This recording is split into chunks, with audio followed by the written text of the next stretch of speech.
Mutton वाला air pump.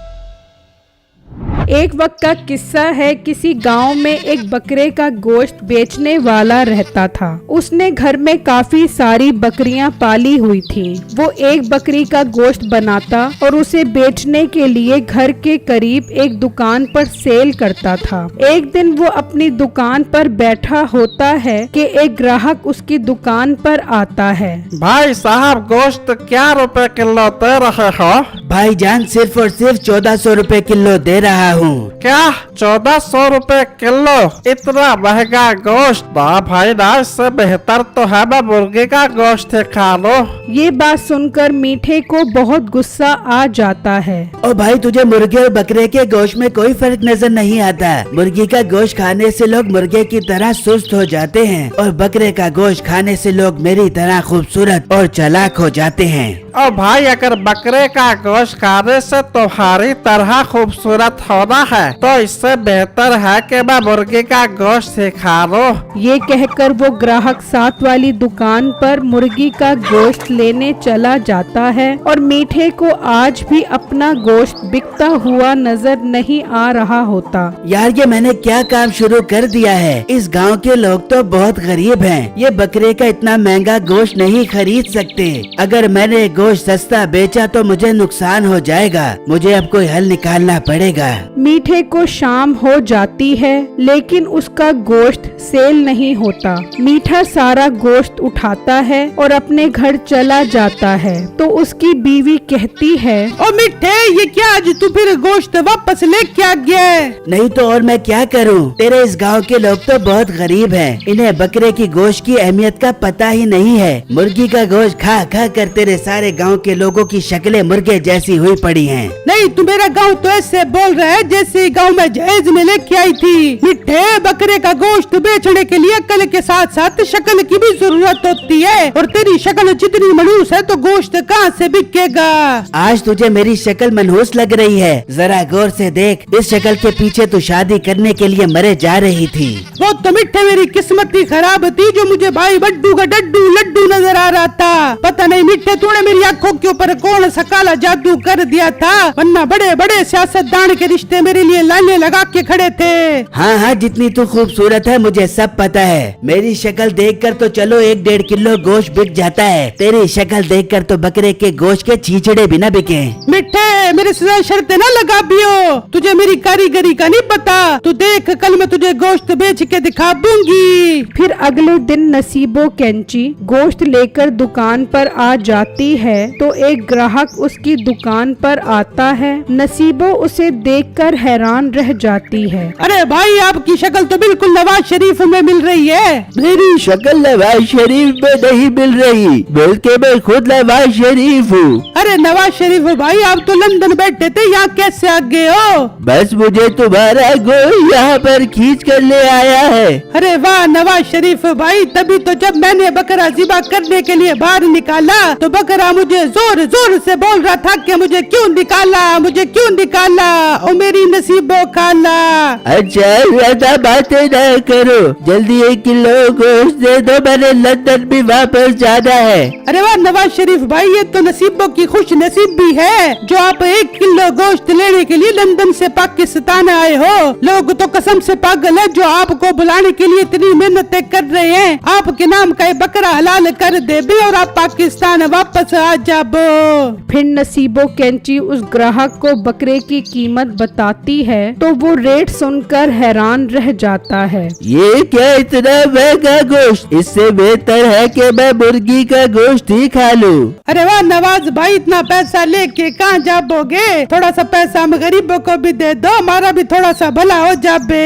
मगर वो ग्राहक नसीबों की एक नहीं सुनता और मुर्गी का गोश्त लेने चला जाता है। तो नसीबो सोचने लगती है, मिठा तो ठीक कह रहा था, ये गोश्त नवाज शरीफ को इतना महंगा लग रहा है तो और गरीब लोग तो इसकी ओजड़ी भी ना खरीद पाएंगे। फिर नसीबो सारा गोश्त उठाती है और वापस घर आ जाती है तो मीठा कहता है, हाँ सारा गोश्त वापस ले आई। कहाँ गए तेरे हुस्न के लश्कारे?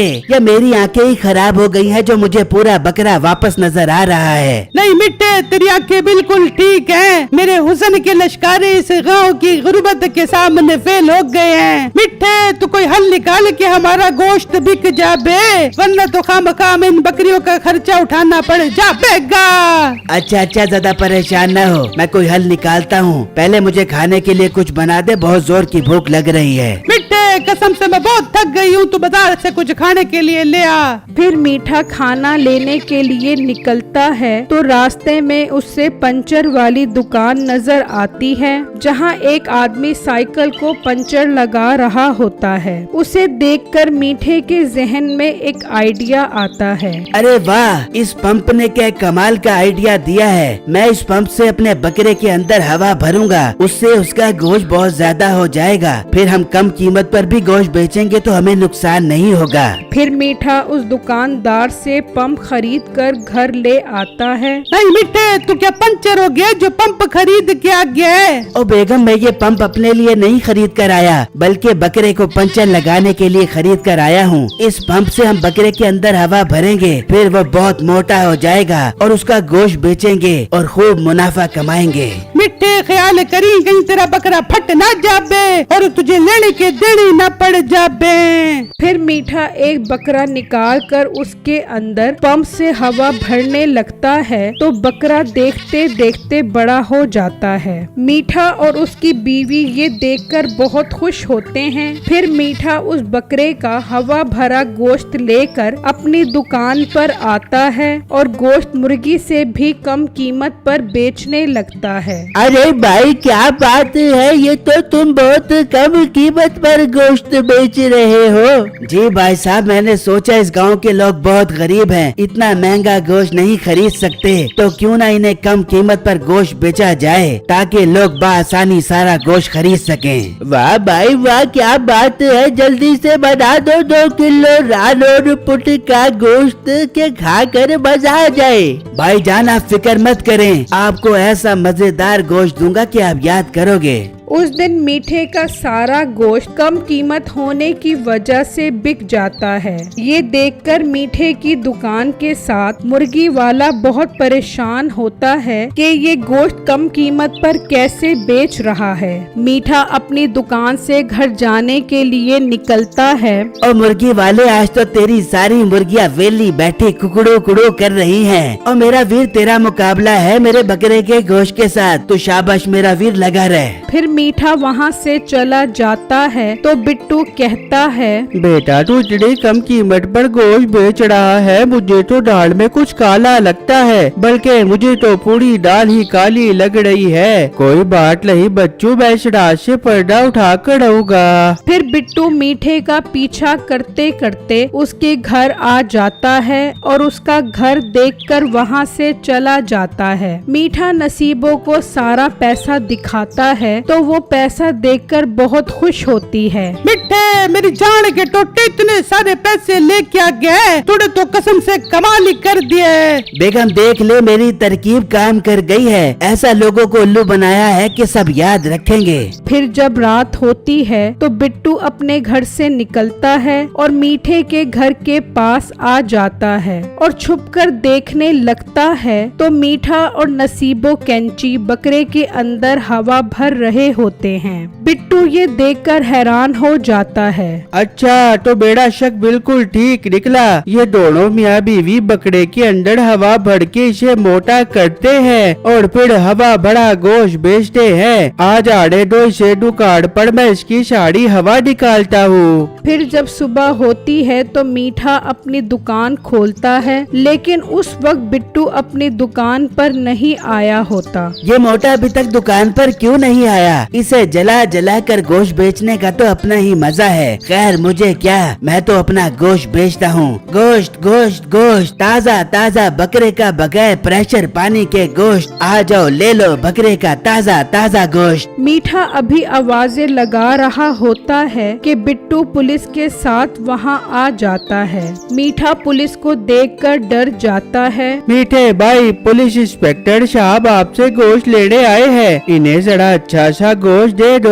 अरे इंस्पेक्टर साहब, आपने तकलीफ क्यों की? आप मुझे बता देते, मैं आपके घर गोश्त लेकर आ जाता। नहीं नहीं, आज मेरा दिल कर रहा था तेरे से गोश्त लेने, मैं खुद आऊं। तू इतना सस्ता गोश्त कैसे बेच रहा है? तुझे नुकसान नहीं हो रहा? इंस्पेक्टर साहब, इस गांव के लोग बहुत गरीब हैं। मुझसे इन लोगों की गुर्बत नहीं देखी जाती। मैंने सोचा मैं अपना नुकसान कर लेता हूँ, लेकिन लोगों को बकरों का गोश्त खिलाऊंगा ताकि लोग झोलियाँ उठा उठा कर मुझे दुआएं दें। इंस्पेक्टर साहब, ये कोई लोगों का हमदर्द नहीं है। ये बकरे के अंदर पंप से हवा भरता है और हवा भरा गोश्त बेचता है। बेटो, तुम्हारे पास कोई सबूत है कि ये बकरे के अंदर हवा भरता है? जी इंस्पेक्टर साहब, बिल्कुल मेरे पास सबूत है, ये देखे।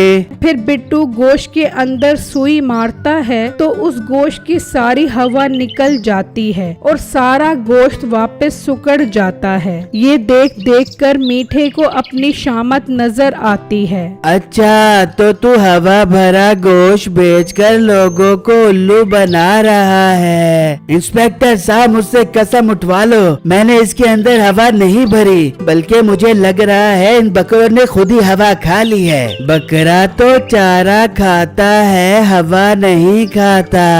इंस्पेक्टर साहब, मेरे बकरे बहुत मॉडर्न किस्म के हैं, ये चारे के साथ साथ हवा भी खाते हैं। अच्छा, तो तेरा बकरा चारे के साथ साथ हवा भी खाता है। तू चल मेरे साथ, मैं तुझे अपने साथ जेल की हवा खिलाता हूँ। फिर पुलिस मीठे को अपने साथ ले जाकर जेल में बंद कर देती है।